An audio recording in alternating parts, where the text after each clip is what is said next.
Posteriormente se muelen. La masa que se forma por su hace rendir toda clase de harinas.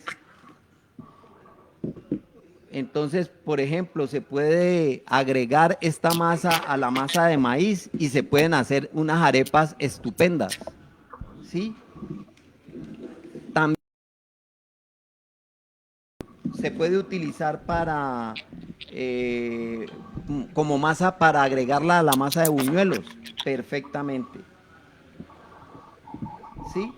Entonces, vamos a dar de una manera, una receta muy sencilla para que las personas en el campo que ya conocen el chachafruto puedan preparar una deliciosa natilla. Entonces, es muy sencillo. 3 tazas de masa de chachafruto, es decir, la cocinamos y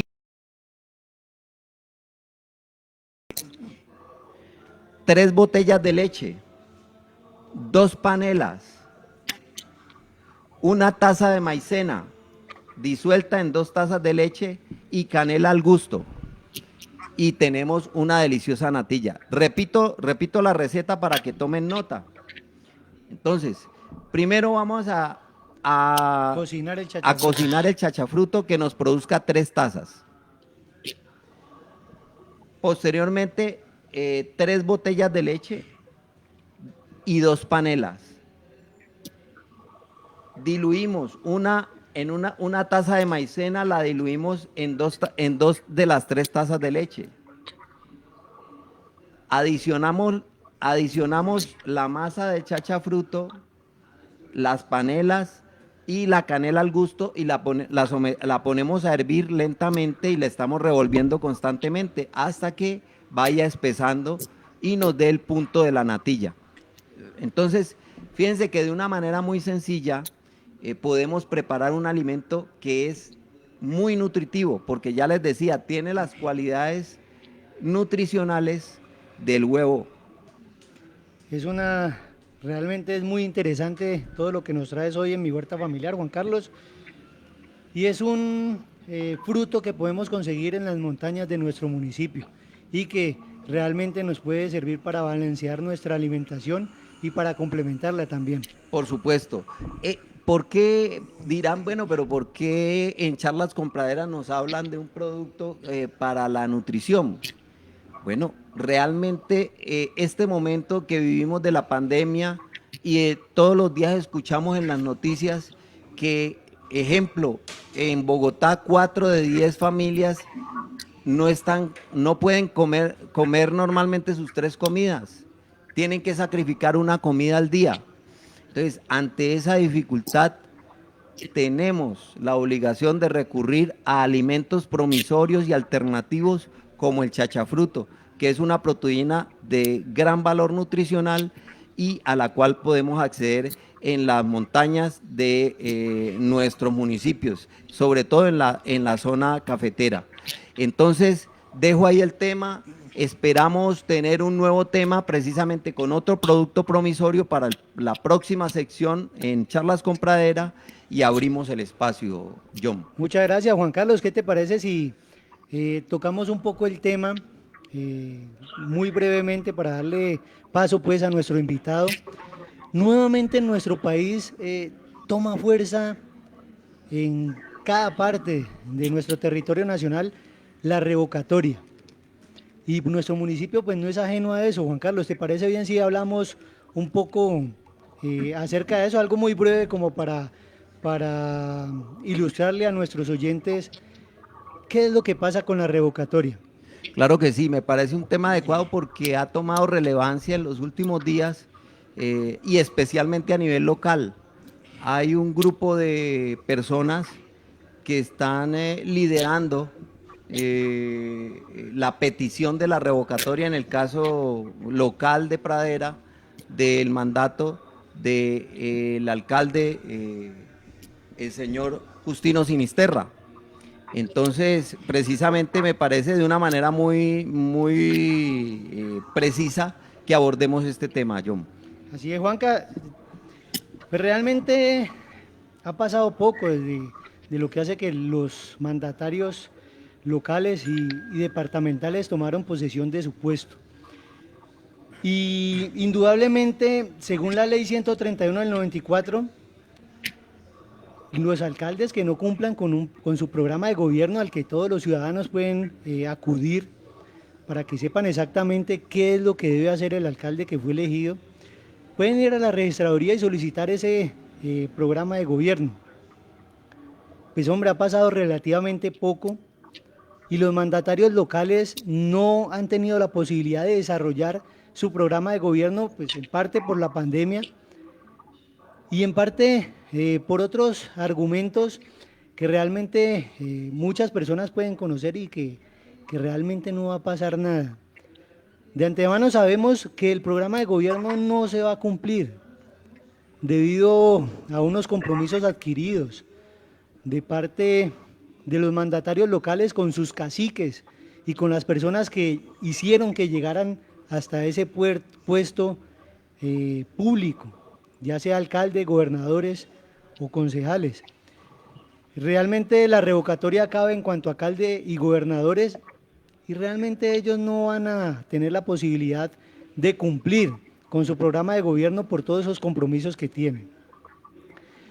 Si nosotros analizamos detalladamente en cada municipio y en cada parte de nuestro territorio acerca de qué o quiénes son las personas que están impulsando esa revocatoria, podemos encontrar que muchos de ellos realmente son o han sido partícipes de la situación actual que tienen el municipio o los municipios a los cuales van a ser revocados o las ciudades. Es decir, si usted analiza quién está detrás de la revocatoria de cada municipio, puede encontrar que ellos han hecho partícipes de lo que está viviendo el municipio, en administraciones anteriores, inclusive con esta. Pero, ¿por qué ahora están revocando? De repente ha salido de su corazón la preocupación por su municipio o por su ciudad. Realmente no. Realmente la única preocupación que tienen ellos es que no les han cumplido con alguna cuota burocrática o no han sentido no han podido llegar a algún acuerdo con los mandatarios locales para poder hacer de que se queden nuevamente callados y no les importe que desfalquen las arcas del erario público, sino que les importa simplemente el beneficio propio. Si ustedes ven quién están detrás de cada revocatoria, pueden encontrar ese tipo de personas que inclusive apoyaron a los mandatarios locales y departamentales para que llegaran a la elección de su puesto. Y entonces, si lo ayudaron a llegar allá, ¿por qué ahora lo atacan? La respuesta es muy sencilla. Aquellas cuotas o ausentes de gobierno son los que hacen que salgan como salvadores hoy en día para poder hacer que el pueblo crea de que sus intenciones son sanas. No sé si tienes algo que agregar, Juan Carlos. La verdad es que, pues, como lo has manifestado, es muy claro y muy evidente, pues, que esta petición de revocatoria no obedece a un interés por el mejoramiento de la situación en nuestro municipio directamente, sino a unos intereses, digamos, más personales. Y en ese sentido también hay una dificultad de carácter, digamos, ético. Vale la pena cambiar un gobierno por más de lo mismo. Entonces, esa es verdaderamente la pregunta que nos debemos hacer cuando abordamos el tema de la revocatoria, ¿sí? Si realmente hubiera detrás de estas propuestas una propuesta alternativa que realmente estuviera en pro de el beneficio de todos los sectores del municipio de Pradera, pues valdría la pena. pero realmente si no hay un interés en efectivamente cambiar los, digamos, las costumbres políticas o politiqueras de nuestro municipio, pues no vale la pena apoyar este tipo de revocatorias. Simplemente decirle a nuestros oyentes, la verdadera revocatoria es en las próximas elecciones. Esa es la verdadera revocatoria, no votar por los mismos con las mismas. Vamos pues a darle paso a la sección cápsulas de reflexión.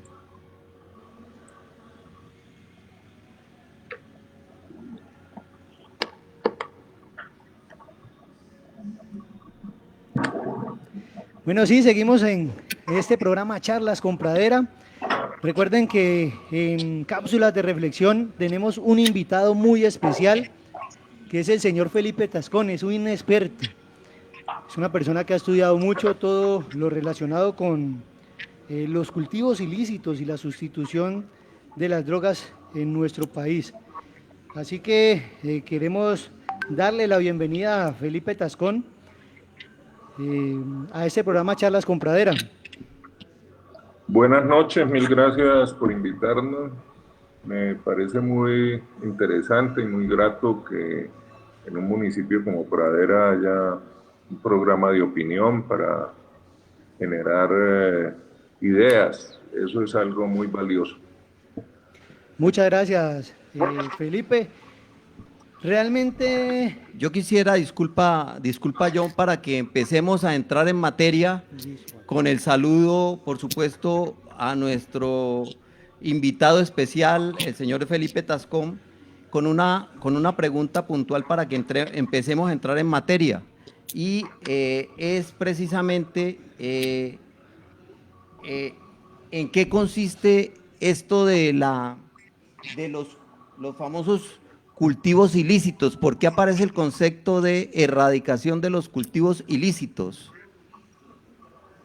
A ver, el concepto, primero lo ilícito, parte de que los cultivos que son la materia prima para algunas drogas que están prohibidas, también fueron prohibidas por una serie de convenciones que finalmente recogió la Convención de Naciones Unidas de 1961. Entonces, no solo se prohibían la heroína, sino también la amapola, de la cual sale la materia prima para la heroína, y no solo la cocaína, sino también la coca. De allí surge el término cultivos ilícitos, la marihuana también. Sí, esa no tiene pues un derivado, sino que es directamente. Pero el concepto es errado. El concepto es errado porque no se puede decir que una planta es algo ilegal. La planta es un bien de la naturaleza. Y si usted es religioso, pues es un bien de Dios. Entonces usted no puede decir que una planta es ilegal. Lo que es, en este momento, dado esa prohibición que les digo, lo que es ilegal es el uso que se le da a la planta para esa transformación. Y hablar también de sustitución de cultivos ilícitos o erradicación es algo que también es errado en el sentido de que es una postura desde la óptica, desde una óptica de afuera, es decir, de afuera de la realidad de los cultivos. Cuando usted dice que hay que sustituir los cultivos ilícitos, se está partiendo de una exigencia del Estado colombiano y del Estado norteamericano, de los Estados Unidos, y no de las necesidades reales de los campesinos y campesinas que la cultivan. Lo correcto sería hablar de sustitución de ingresos, de los ingresos que brinda en este momento el cultivo de coca para producir cocaína, porque los campesinos están metidos en esto por una necesidad económica, porque no tienen otras alternativas en las regiones apartadas, aisladas, en que se encuentra. Felipe, podemos de pronto asimilar, aunque pues son dos cosas, se puede decir que diferentes. Hace unos años también el cigarrillo o el tabaco lo prohibían y el gobierno o los gobiernos dejaron de prohibir ese tabaco y empezaron a tomarlo como negocios de Estado. ¿Se podría asemejar lo uno con lo otro? Sí, el tabaco como tal no estuvo prohibido en ninguna parte. Lo que sí estaba, pues, es toda la reglamentación, que es muy clara, es una política pública para desestimular el consumo, que me parece que es lo correcto. Lo que sí estuvo prohibido entre 1915 y 1933, si no me equivoco, en Estados Unidos, fue el alcohol, la llamada ley seca, que finalmente se cayó, entre otras cosas, porque iba en contra de la libertad, el libre albedrío que consigna la Constitución norteamericana.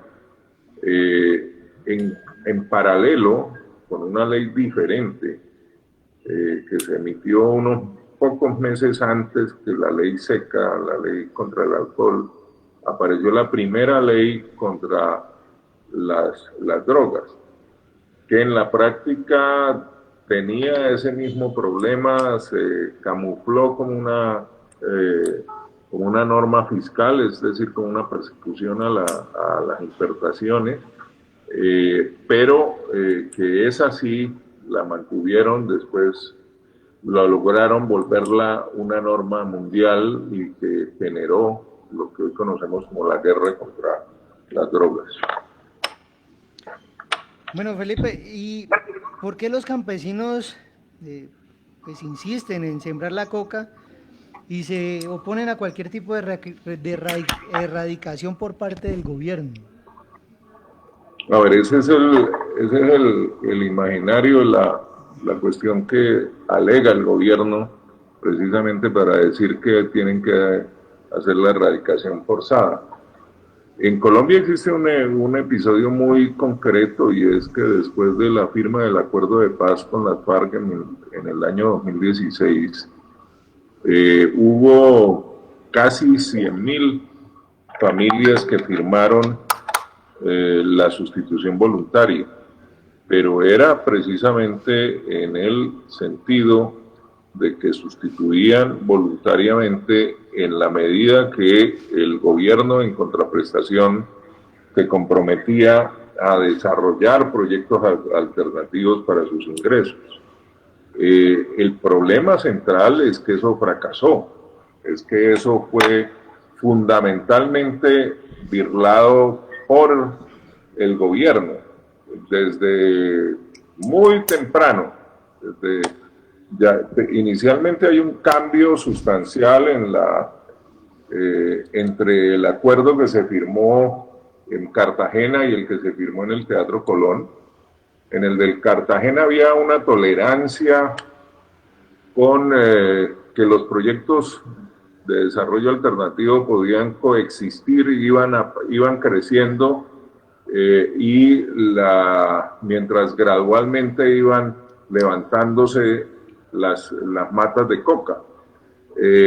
Uno de los cambios que hubo de Cartagena al Teatro Colón fue impedir eso, es decir, ninguna inversión del gobierno debía hacerse si no había primero el levantamiento de la coca, de la mata. Y en ese sentido hubo un condicionante de que con un subsidio que se pactó de 12 meses de un subsidio de 1 millón de pesos, las familias quedaban amarradas a que con los primeros 2 millones ya era obligatorio el levantamiento de la coca. Y los elementos extras, que eran la asistencia técnica para proyectos alternativos y el financiamiento de esos proyectos alternativos, en la práctica quedó en el limbo y nunca se cumplió. Hubieron otros elementos como fundamentalmente se priorizó el gasto militar para la erradicación forzada, por encima del gasto para financiar la sustitución voluntaria. Hubo otros elementos como se pactó en el Acuerdo de La Habana un tratamiento penal diferencial para las familias cocaleras, precisamente para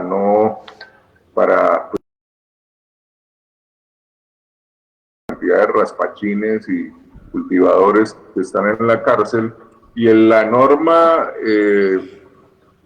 se pactó originalmente que iba a ser del orden de 3,8 hectáreas la tolerancia, lo que se consideraba cultivos que eran tolerantes, pero el gobierno, después de haber propuesto esto de las de los 3,8 hectáreas, lo bajó a 1,7 hectáreas, con lo cual dejaba muy por fuera al grueso de los campesinos, incluso de los que habían firmado. Otro elemento es lo que les acabo de narrar de este subsidio. En la práctica terminó volviéndose un boomerang, y por el incumplimiento, porque primero se volvió muy lenta la ejecución de recursos y después pasó algo peor, que fue que prácticamente desapareció cuando hubo el cambio de gobierno, cuando entró el gobierno de Duque. Felipe, realmente pues nuestros campesinos quizás no tengan otra salida, digo yo, en términos generales, debido a que pues, los tratados de libre comercio vulneran en gran medida nuestros campesinos y las personas que cultivan. Yo acá le he contado a nuestros oyentes que pues, recientemente sembramos frijol en una finca en la zona rural y realmente no me dio ni siquiera para los gastos, perdimos mucho más de lo que invertimos.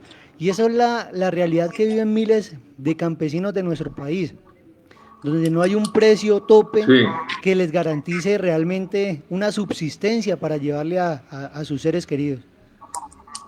Sí, eso es uno de las causas que genera, que se provoca que se siembre coca.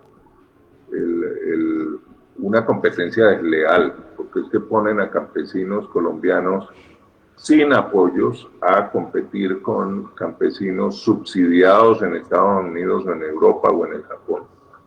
Las otras causas son pues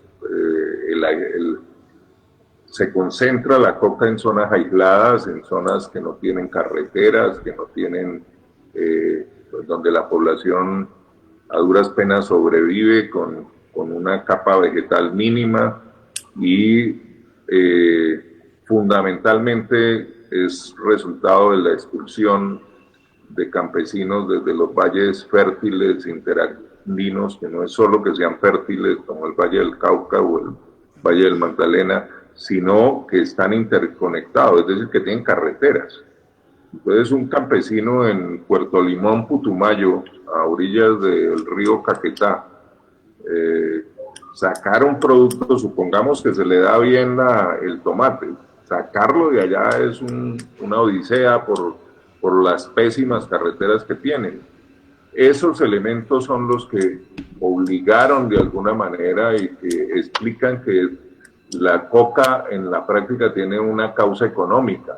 No es que a los campesinos sean criminales y les guste el delito, no, es porque no ha habido otras oportunidades, porque el Estado los trata como el concepto real para hablar de esto es el de colonialismo interno. Igual que la colonia, cuando éramos colonia de Madrid, de España, los colonialistas nos trataban, solo les interesaba llevarse el oro, por ejemplo. Ahora su relación, por ejemplo, con el Pacífico, lo único que les interesa del Pacífico es el puerto de Buenaventura, para entrar y sacar mercancías. El resto no les interesa realmente. No les interesa en qué situación viven los habitantes del río Naya o del río Micay o del Saija o del Timbiquí o del Mira en Tumaco, etc. Esa es la situación que tenemos y que los ha llevado a esta, es una obligación, es por causas económicas que llegan a la coca.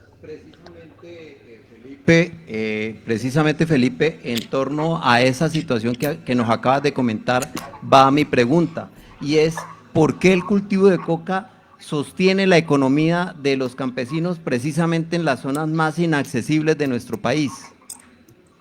Mire, son 4 características económicas muy claras que tiene el cultivo de coca. Primero, la alta rotación.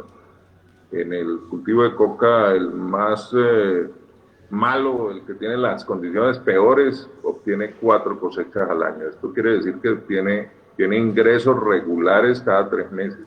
Pero hay zonas del país donde hay hasta 6 cosechas al año, es decir, ingresos cada 2 meses. El segundo elemento es, uno puede decir que hay una agroindustria campesina. Lo que la policía llama laboratorio, yo soy más exagerado y digo que es una agroindustria, pero es eso, porque es un procesamiento en el campo de las hojas de coca. Y es un procesamiento que, insisto, no es porque les guste, porque sean delincuentes, no, es por una necesidad, porque la coca, si no la secan y si no la transforman en los siguientes, en una semana está podrida. El tercer elemento, la tercera característica viene de lo mismo, de ese procesamiento. Adivinen cuánto es la reducción en peso y volumen desde hoja de coca hasta el producto que sale del campo, que sale de los campesinos, que es la pasta básica de cocaína. Díganme ustedes un número, una cifra. No, por ahí A ver, que un 50%. No, se reduce 500 veces, es decir, es el 2%. ¿Qué quiere decir eso? De 1 tonelada de hoja, solo salen 2 kilos de pasta básica de cocaína. ¿Qué significa eso? Que eso es transportable desde esas zonas aisladas. La producción de 1 hectárea, que son en la práctica 2 toneladas de hoja, se reduce a 4 kilos de pasta básica que pueden salir desde esos ríos, pagando el flete enorme que tiene el transporte fluvial en el Pacífico o en el Putumayo o en el Catatumbo, y sobre todo se reduce en volumen. Imagínense lo que significaría transportar el producido de 1 hectárea de plátano en esas condiciones. El último elemento, la última característica es la estabilidad del mercado, un mercado creciente que no ha parado de crecer desde que este problema empezó. En los Estados Unidos nunca ha parado la demanda, ha crecido Europa, hay países como Brasil que inicialmente no eran consumidores, hoy son altísimos consumidores. Y el otro elemento es la estabilidad de precio. Y en este momento se tiene el mayor precio de la historia. Mientras en la época en que, antes de la dejación de armas de las FARC, que se pensaba que cuando entregan las armas este mercado se iba a acabar. Hoy por hoy estamos hablando de 3.200.000 el kilo de pasta básica en todo el país. ¿Esto qué significa? Eso son, al cambio actual, $915. Y les estoy diciendo, 1 hectárea puede producir del orden de 4 kilos por cada cosecha, multipliquen. Es una cifra muy considerable y es una cifra estable, mientras en competencia John siembra frijol en pradera y después no sale y no tiene, seguramente se le dio de muy buena calidad y un rendimiento muy bueno también, pero sale y no tiene mercado. Sí, así es, Felipe. De acuerdo a a todo lo que has esgrimido en esta charla, en Charlas con Pradera, ¿por qué el gobierno sigue insistiendo en esa política de la erradicación de la hoja de coca o de la mata de coca y de fumigar con glifosato ¿Y por qué siguen de testardudos? Si ayudaría mucho a esas familias campesinas y a esos lugares lejanos donde pues, realmente el Estado no existe o no llega eh, hacia esas familias campesinas. Mire, tiene una relación directa con que la prohibición de la coca es un negocio. Yo, por ejemplo, digo que es un error, que es una mentira hablar de cárteles. Se volvió famoso, pues, en su momento el cártel de Medellín y el cártel de Cali. El concepto de cártel es un concepto de economía que es una forma de monopolio. No sé si se acuerdan hace unos años que hubo un escándalo porque las 6 fabricantes de papel higiénico y toallas higiénicas se pusieron de acuerdo para trepar los precios. Eso es un cártel. Pero en este caso no son los productores los que generan el alto precio. Lo que genera el alto precio es la prohibición. Entonces, la guerra contra las drogas lo que va es para controlar la oferta, para que haya oferta reducida. Si dejaran de perseguirla, el precio, había tanta oferta que el precio se caía. Lo que les interesa es precisamente la continuidad de la guerra, es para que el precio se mantenga alto y genere un rédito importante. Mire un dato. Curiosamente, la única persona que ha dado un dato sobre el precio de exportación de Colombia es el famoso Uribito, Andrés Felipe Arias, que preso en una cárcel de la Florida, en Estados Unidos,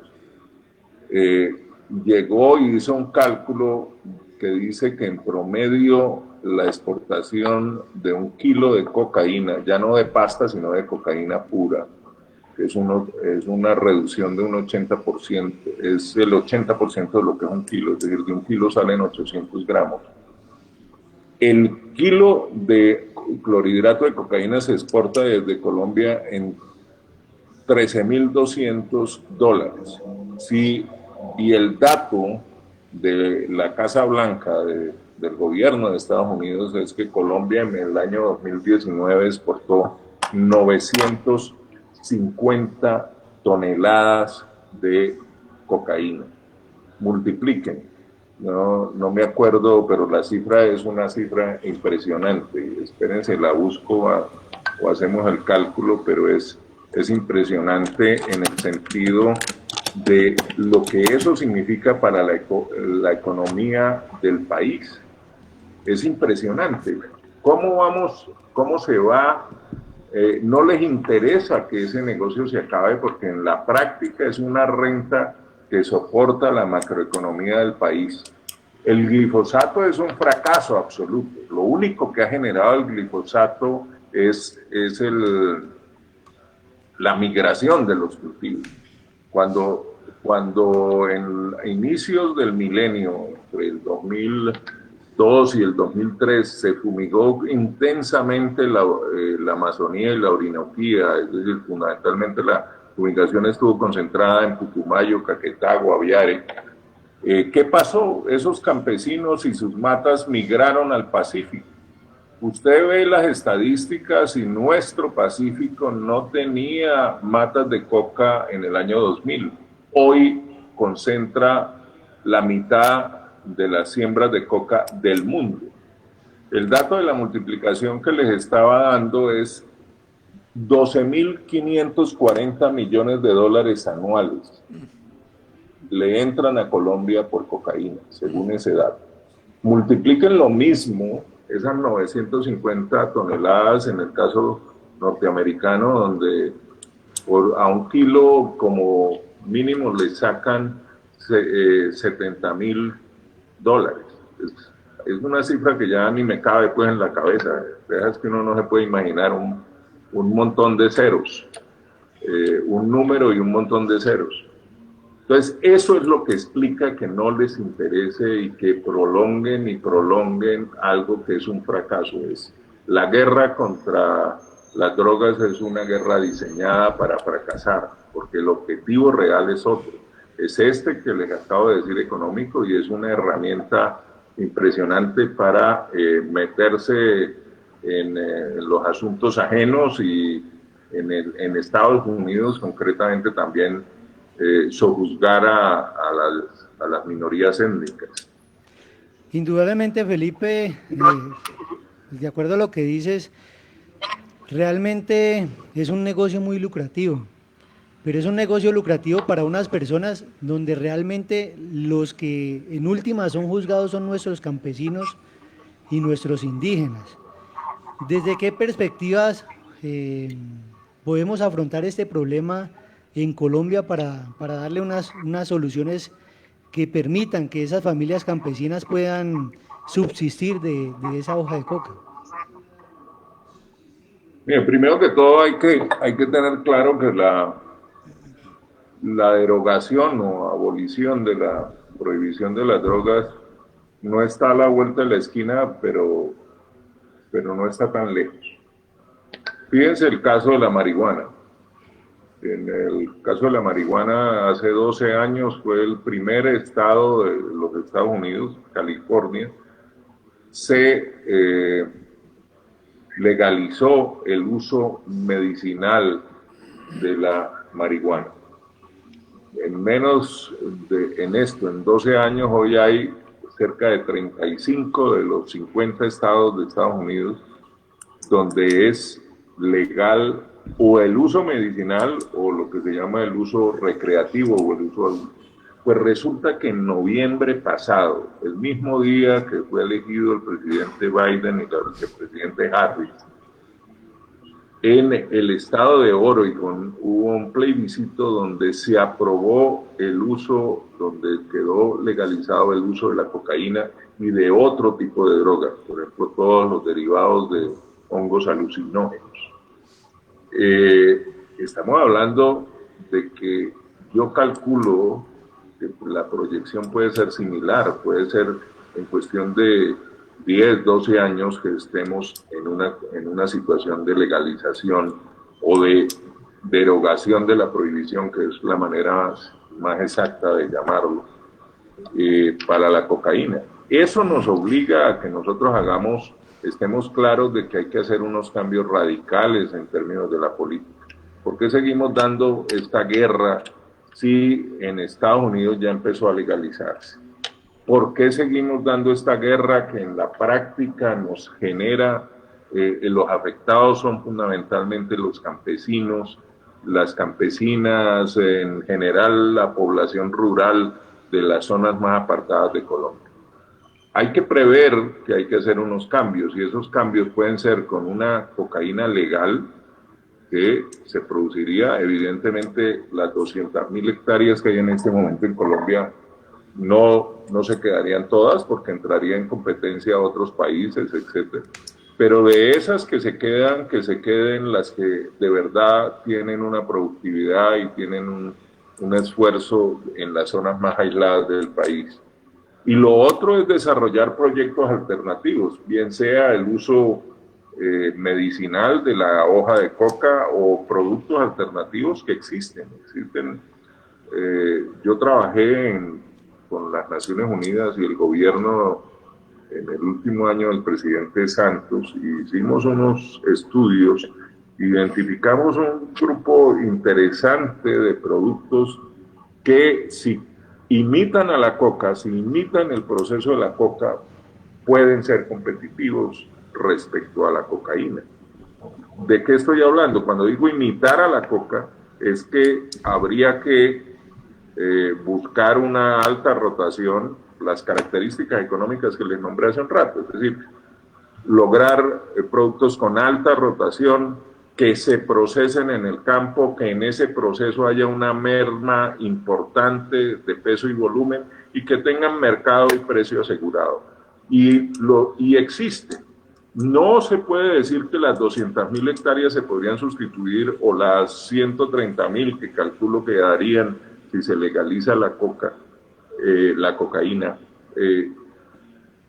No todas, pero parcialmente en un grupo como pueden ser los aceites esenciales, como puede ser el azaí. El azaí es un producto que se da en todo el Pacífico y la Amazonía. Ustedes lo ven aquí, que venden un energizante en la calle. Ese es un producto impresionante con una demanda altísima precisamente en California, en Estados Unidos en general, pero fundamentalmente en California, y es un producto que exporta a Brasil. Y nosotros estamos más cerca y con una productividad mayor. Hay productos como los hongos, orellanas. Hicimos un ejercicio en ese momento y se podía sustituir los ingresos que generaba una hectárea de coca con un emprendimiento de 600 metros cuadrados para cultivar hongos orellana y con un mercado dentro de la industria turística del Caribe. Hay muchas posibilidades. El cacao, que el gobierno siempre ha insistido en el cacao, lo que yo pienso es que no puede sustituirse toda la coca por cacao, pero hay zonas del país, particularmente por su calidad del cacao, podría ser el sustituto, siempre y cuando también lleguemos a lo mismo de procesarlo en el campo. Aunque pues nos ha dado unas claras posibilidades o alternativas frente a este problema de la coca en particular. Hay una pregunta que nos hacemos desde Charlas con Pradera, y es: ¿qué plantean los partidos alternativos para afrontar el grave problema del narcotráfico? Y de hecho ya nos ha respondido una buena parte, pero ¿qué plantean los partidos alternativos a través de lo que se conoce como ese gran acuerdo nacional que han planteado? Y de pronto, ¿cómo se podría articular esa visión de los indígenas frente a la cosmovisión del uso de las hojas de coca? Son como dos preguntitas en una. Bueno, empiezo por el uso originario. Es muy claro el absurdo que significó cuando se prohibió, por prohibir la cocaína, prohibieron la coca cuando había suficientes estudios de las virtudes medicinales de la hoja de coca. Incluso un uso histórico muy grande, y es el uso como energizante que permitió la explotación de las minas del Perú y del Alto Perú, es decir, de hoy de Bolivia. Aunque había un estigma religioso contra la hoja de coca por parte de la Iglesia Católica, el Virreinato del Perú estimuló las siembras, y precisamente por sus virtudes, que les permitía a trabajadores de las minas trabajar en unas jornadas incansables, porque es un alimento y al mismo tiempo es medicina. Entonces, ese uso hay que estimularlo. Evidentemente, el mercado por ahora no es ni una décima parte, es una cosa muy pequeña respecto al mercado de su derivado ilegal, la cocaína. Pero hay toda la potencialidad, hay el desarrollo de lo que aquí se conoce como mambeo, y en Perú y Bolivia es el acullico y el picheo y el coqueo o boleo. Todas esas formas se llama, y hay incluso en estatuas precolombinas, ahí perfectamente usted ve a los dignatarios indígenas que retrataban esas estatuas con un bolo en la boca, que es precisamente el mambeo. Es decir, el rescate de lo originario es importantísimo. Y la otra pregunta sobre qué se debe hacer en una política alternativa, necesariamente el cambio que necesitamos en Colombia tiene que pasar por esto, porque la cocaína ha manejado y ha soportado todas las formas autoritarias que tenemos en este momento. De alguna manera, el financiamiento de campañas, el cohecho electoral, la compra de votos, con un origen como pues el escándalo que conocemos de Ñaña Hernández, etc. Eso es claro que si no se controla o no se elimina, es muy difícil cualquier tipo de política alternativa. pero también es un problema ambiental. Si no se controla esto, si no se modifica, si no se cambia la política de guerra, esta erradicación seguirá generando migración de cultivos y por tanto en la práctica de deforestación y contaminación química de nuevas tierras. Y el otro elemento es el social. Fíjense que toda esta cultura del dinero fácil, que en la práctica es un desestímulo para la productividad del país, se origina en la cocaína. Todas estas son tareas que tiene que enfrentar una política alternativa una vez se consiga el cambio en el 2022. Sumado a que hay que hacer lo de los proyectos productivos para los campesinos y evidentemente hay que eliminar ese subsidio narco a la macroeconomía, a la renta que significa la cocaína para las arcas nacionales en los últimos años.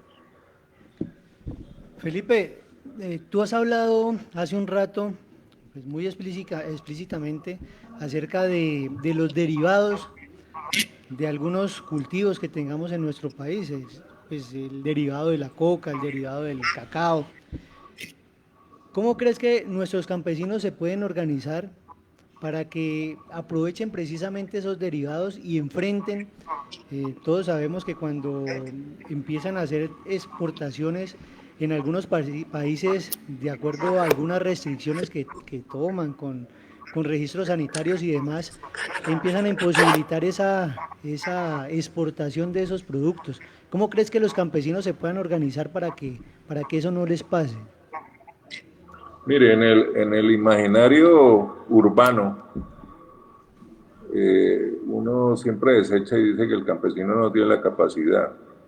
La coca, la transformación en el propio campo en cocaína demuestra que eso es falso. Que, miren, por ejemplo, en un proceso en la transformación de coca a cocaína se usa algo que podríamos decir que es un aguardiente de urea.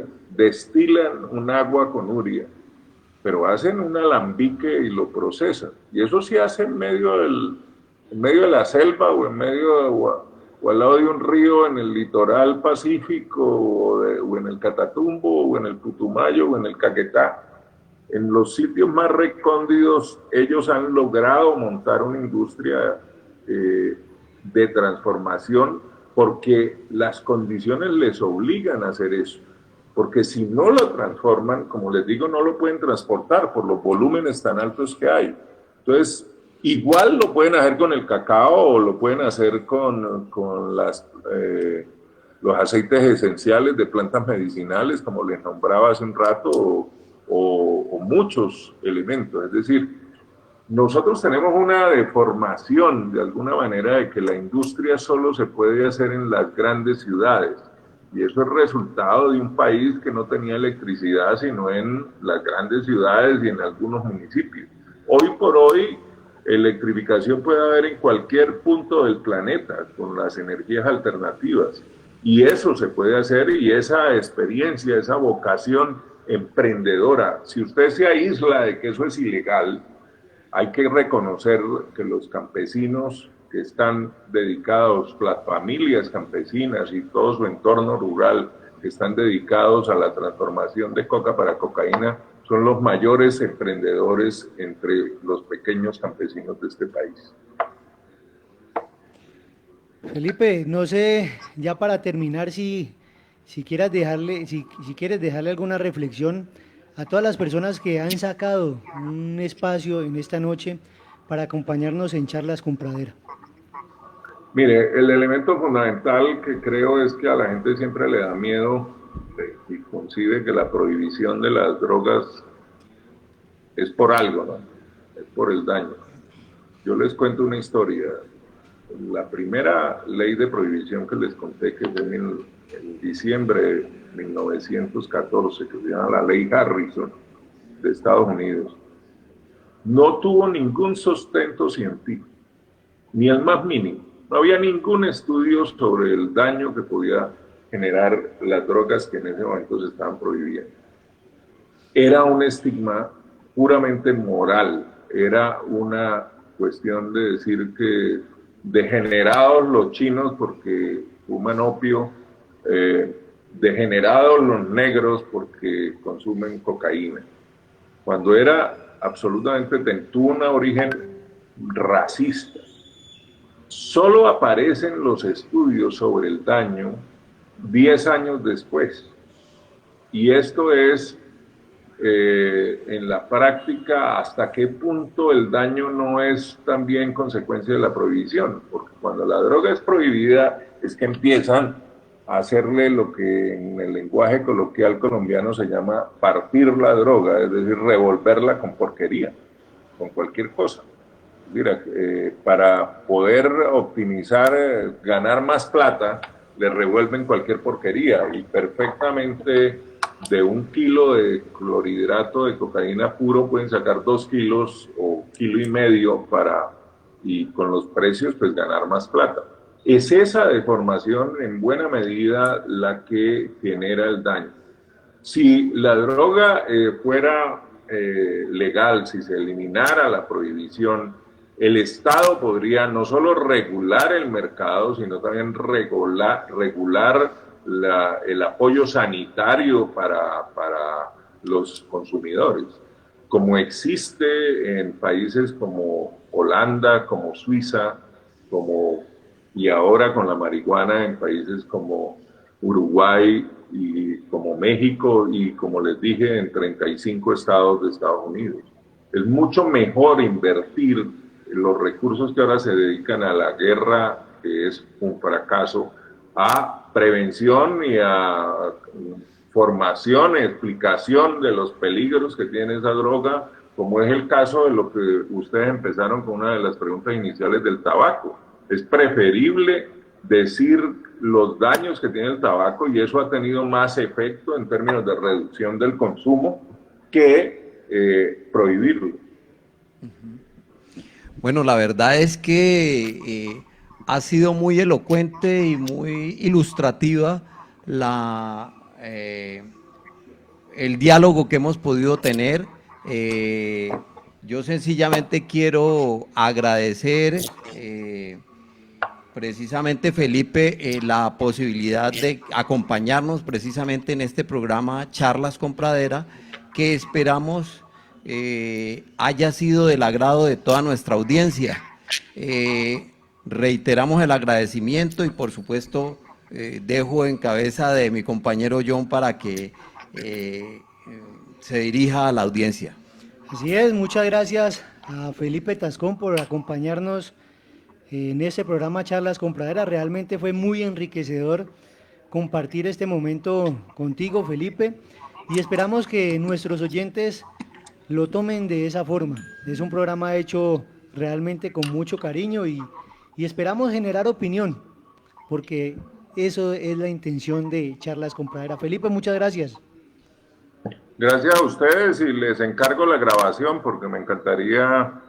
Creo que las preguntas fueron muy pertinentes y me permitió explayarme, y de eso me sirve para mandarle a la red de difusión que tengo entre campesinas y campesinos cocaleros y estudiosos del tema. Por supuesto que sí, Felipe, nos comprometemos a enviarte el video para que lo puedas compartir con tus redes sociales.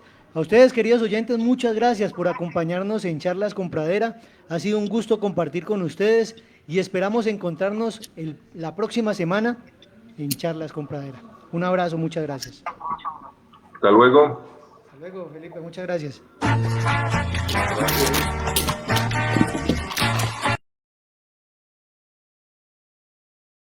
107.0 FM presentamos Charlas con Pradera, el magazine de opinión de los viernes. John Zuluaga, Jairo Escobar y Juan Carlos Arévalo realizan Charlas con Pradera de 9 a 10 de la mañana. Las diferentes formas de ver y entender nuestro país en Charlas con Pradera.